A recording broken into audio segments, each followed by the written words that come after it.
Live, the news you count on. Gulf Coast News at 3 on NBC. All right, as we come on the air here at 3 o'clock, we are monitoring several systems in the Atlantic Ocean that could develop into something tropical.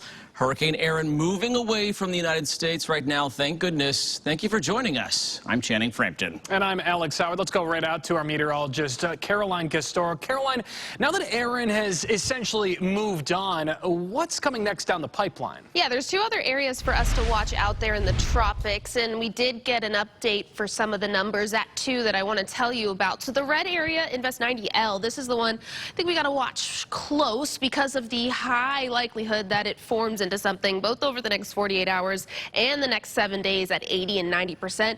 This area down here, the orange swath, that's actually 99L. That one, they lowered the numbers with the most recent update down to a 30% chance over the next 2 days, which would actually put it at a low chance of formation.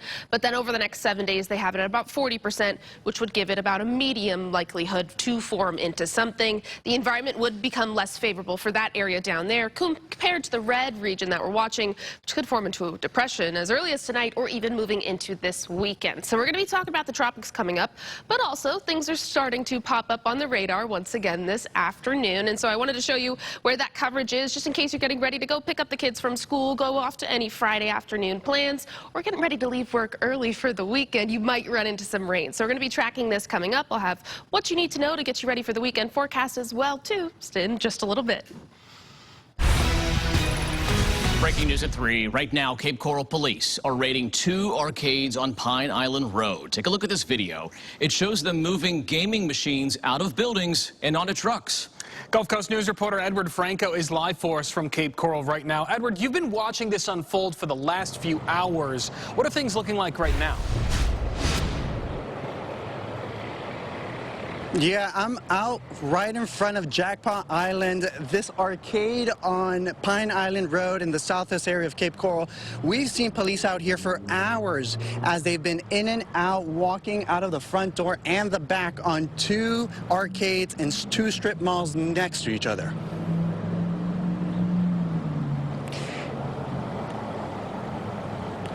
Cape Coral police say they are conducting a large-scale investigation across multiple locations today. You can see here video of game machines being wheeled out of the back of the 2 locations, Giacobbi Island and Jackpot Corner at neighboring strip malls. I spoke to some people trying to go play in both locations. They tell me it was a good place to go to and that no alcohol was served there. Police might release some more information later today. You can count on Gulf Coast News for more information. I'm Edward Franco in Cape Coral, Gulf Coast News. Edward, thank you. We have more breaking news. New video of the truck driver accused of killing 3 people on the Florida Turnpike. He's back in St. Lucie County facing charges. The sheriff's office shared the video of Harjinger Singh.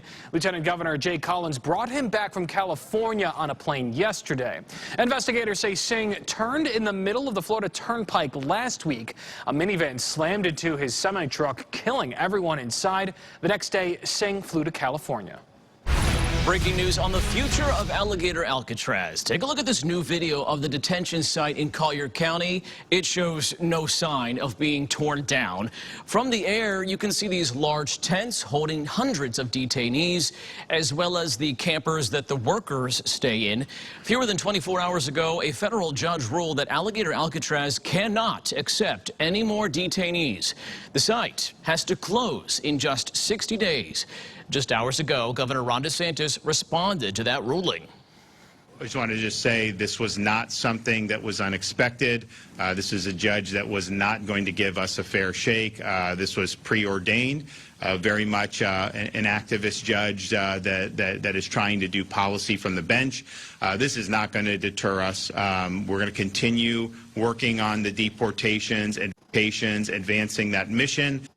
Environmental groups sued, claiming this site has been harming the environment. They said no study was done beforehand about possible impacts to the land and animals here.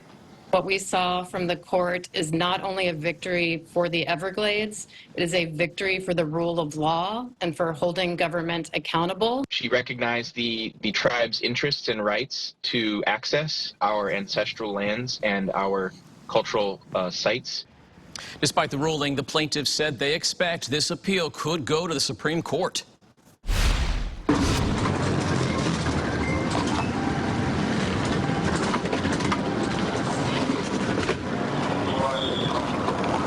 You are looking at new dash cam video released by Florida Highway Patrol showing what happened when troopers arrested an accused super speeder. Troopers say the driver went 118 miles per hour in a 70 along I-75 near North Fort Myers.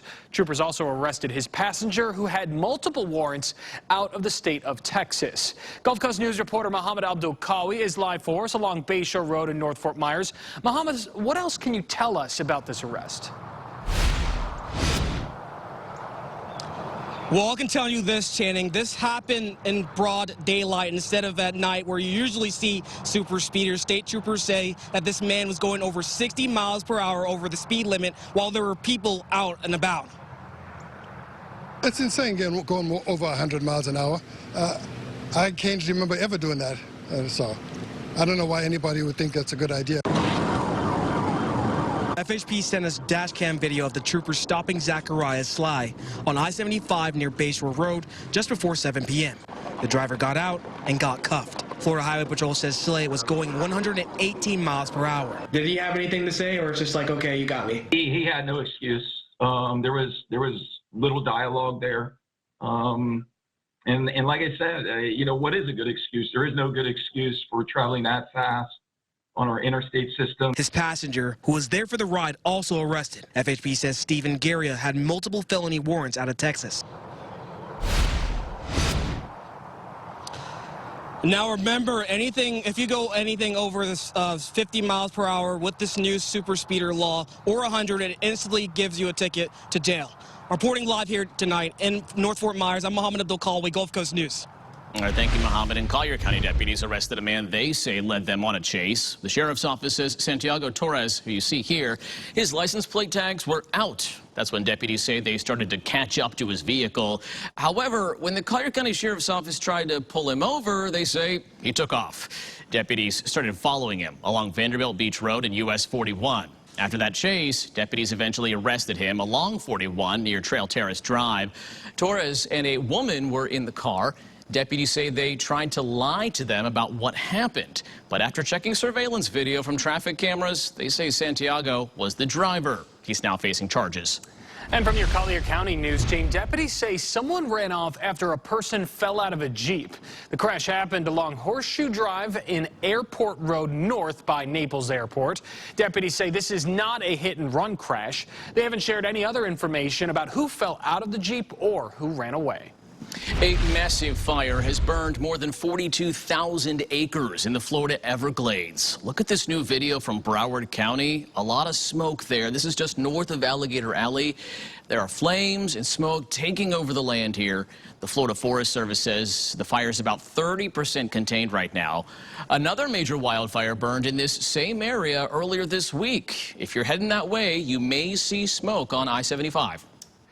And the Dow Jones Industrial Average is at an all-time high today after going up over 900 points. This is a live look at the big board right now. As you can see, it's still going up. Now, we know Wall Street is rallying ahead of the Federal Reserve, which has hinted cuts to interest rates may be coming. The S&P 500 jumped 1.6% today. The NASDAQ Composite also climbed up 2%. Charlotte County deputies arrested a man they say punched another man in the face at a Publix in Punta Gorda. Deputies say they arrested Buddy Bishop, who you see here, yesterday afternoon. The sheriff's office says the man punched was standing right behind his girlfriend. Bishop asked him to step to the side for being so close. However, that man refused to move. This happened yesterday afternoon at the Publix along US 41 near Burnt Store Road. Bishop told deputies that he's overprotective of his girlfriend. He's now facing charges. The FBI says they searched the Washington, D.C. home this morning of former National Security Advisor John Bolton. According to a person familiar with the matter, this was a court-authorized search. It stems from a now-revived issue with President Donald Trump over whether Bolton disclosed classified information in a 2020 book. Trump had previously threatened to jail Bolton over the book, and the Justice Department launched an investigation. However, that probe was later closed. The FBI also conducted a search of Bolton's D.C. NBC office. Southwest Florida Crime Stoppers needs your help finding a stolen trailer. Take a look. The trailer was taken from a construction site along East 19th Street in Lehigh Acres. It's unclear when it was taken. The picture on your screen is an image of the trailer that was stolen. If you know anything about where it is, you should call Crime Stoppers.